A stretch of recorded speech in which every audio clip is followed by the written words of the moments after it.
Mina tunnen Meelis Eelmaad ligemale 19 aastat. Selle aja jooksul olen siis püüdnud ja üritanud Karksi malekonda Kaitseliidu suhtes arendada. Meelis on siis minu abikaasa ja nii palju, kui ma teda tunnen, see on üle 20 aasta, on ta seotud Kaitseliiduga olnud. Meelis on mees, keda saab iseloomustada ainult heade sõnadega. Kui Meelis midagi ette võtab, siis ta teeb selle ära. Tema peale saab kindel olla. Ma hindan ja austan Meelist. Temaga on hea minna metsa lahingusse.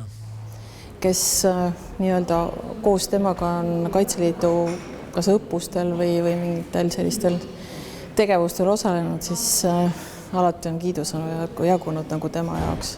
Muheda huumorisoonega Mulk. Ta on olnud Politsei- ja Piirivalveameti aasta töötegija ja meil kogu kordonil on ääretult hea kuulda, et ta jätkab sama liini ka oma malevas.